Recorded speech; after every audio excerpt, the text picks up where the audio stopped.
I just thought about something. Since we have religion in the society, for the people that want to believe in any religion, go right ahead. But the people that are forced to believe in a religion, I don't think that's right. Because taking something on faith without evidence, you don't even know if it's real. You're forced to believe it. What happens if the person doesn't like religion or doesn't want to be forced to believe? I know everybody has a reason to believe. I've heard a lot of stories. Some people want to feel there's a God. Some people feel that it provides comfort. Some people feel that they want to believe in the afterlife. They don't want to just die. They just can't accept it. So the people that want to believe, go ahead, be free. But the people that are forced to believe, I don't think that's right. It's a sense abuse in a sense. Because if the person doesn't want to follow, doesn't want to follow the religion and be religious, then they shouldn't have to. Because you're providing forcing the person to believe. You're not providing evidence. You're just providing what you think is the truth, but you don't know it's the truth. You're just taking on faith. And what happens later if we do find the truth? So, like I said, we're in the middle ground. Obviously the atheist movement, it's getting bigger and bigger. Still, we're just in the middle. Obviously, more years from now, it's going to be, people less religious. Because not only that, a lot of things will be explained. The atheist movement will explain even more. You got the atheist TV channel. So for right now, for the people that want to believe whatever they want, that's fine. But the people that are forced to believe and they don't want to, they shouldn't have to. Because you're just providing, you're providing what you think you know is the truth, which you don't know is the truth because nobody knows the truth. If there's a God. And it's never been demonstrated. So,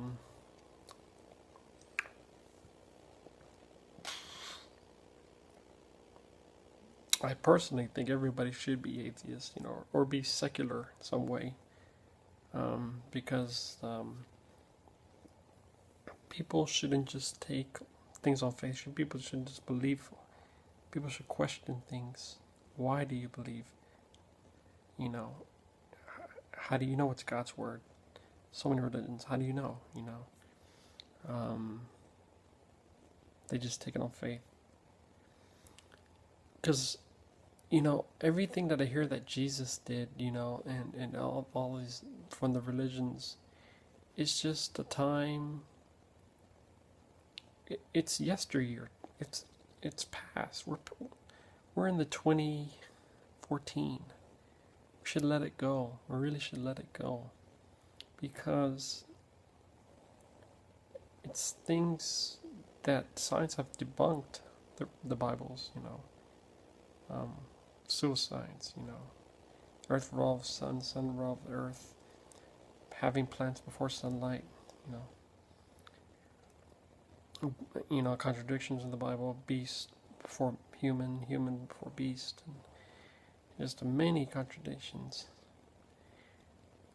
If that's all wrong, why still believe in it? I mean, I understand. The people's like, well, I feel I want to believe because I feel, I feel secure, I feel comfortable there's a God. I want to know there's a God out there. And they want to believe in the afterlife. So, you can't change everybody's mind, but at least, should think about it, you know what I mean? You can't change everybody, but like I said, that's fine. The people who want to be believers, fine. But the people that are forced to believe and they don't want to, that's not cool. That's not fine. It's not good. And obviously, forcing religion on the government, it's not good either.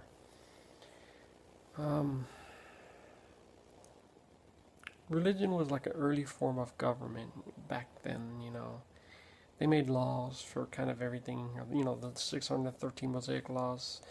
It was actually a government in a sense. If you look at all these laws, these laws had to do with court system, like an early court system, had to do with food, had to do how to hunt with animals, how to be moral to your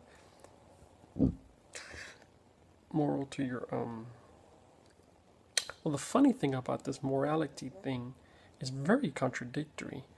You know, it says there's some passages and says incest is okay, and then some say incest is not okay.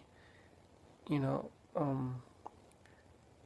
so it's there's a lot of the laws. Not only that, it was laws to control people. Um, some of the laws says you can't get tattoo. You have to shave your head. You can't have your hair like that. It's total control. It was like a dictator system. This God. Um, I think.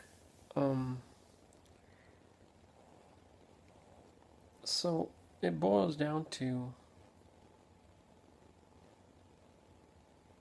live free and think for yourself and question all these things. Because if you never do, well, I mean, I know religion will die in years. It's just that's just the way it's going to be. You know, it may take a little while, but since we're living now, I think to you people out there, you should question this stuff, because if you don't, you become a zombie. You really become a zombie, and that's sad. I mean, you're free to do what you want, but it's pretty sad if you become like a zombie, you know, forced to do everything that this eternal dictator wants you to do. Have to do it. If you feel that you don't, you're worthless, and you disobeyed God. Why not be free and just say, hey, you know, I'm not going to take it on faith anymore. I'm just going to live my life and do the best as I could. And then whatever happens at the end happens. Because nobody will know about the afterlife. What makes Christianity's afterlife different than Islam's afterlife, than any of the other religions' afterlife? What makes your religion, your God, the right one out of any of these afterlives? Doesn't that send a red flag? There's too many afterlives, too many different religions, too many gods, and you're just taking on faith. You're kind of gambling.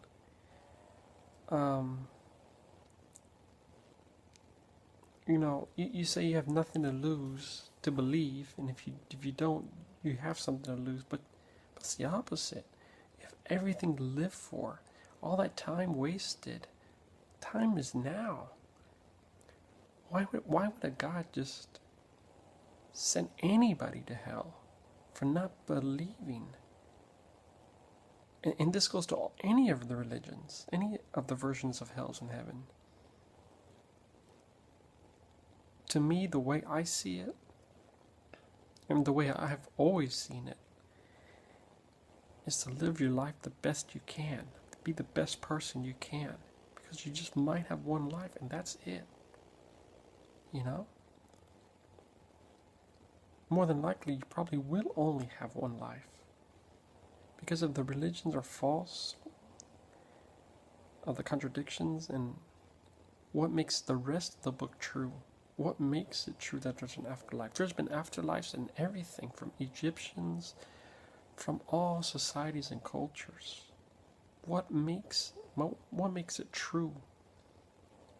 What happened if the afterlife wasn't what you expected? What happened if it's not what you expected? I've heard people saying when there's this video describing a heaven, and in the comments, the people about the heaven, they said, "Oh no, I want heaven to be like this. I want heaven to be like this." couldn't a God satisfy everybody? Why would a God couldn't satisfy everybody? So I say to yourself, and I know this video is probably going to be useless years from now because religion would decrease dramatically, but for now at least, I don't know if it's going to help. Maybe it will. But just live your life the best you can. You know what's right. You know not to kill. You know not to murder. And I don't think this is because of a God. I think this is more of stuff we don't know, the unknown. I think this is more perhaps of all these, since if life didn't originate on Earth, panspermia, it originated in different places. There's been craters everywhere in the land. Comets, craters have landed. Then isn't it possible that some kind of extraterrestrial influence had something to do with our development, our brains?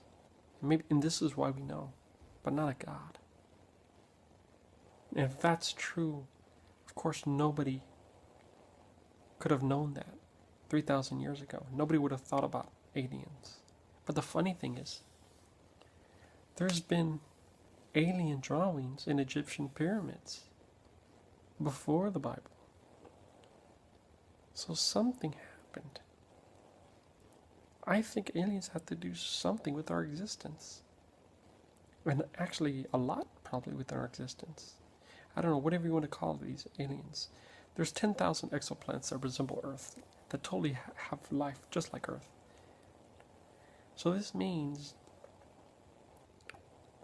not only is the universe tremendously huge and can go on, people now think, like I said it goes past a billion into the trillions and beyond.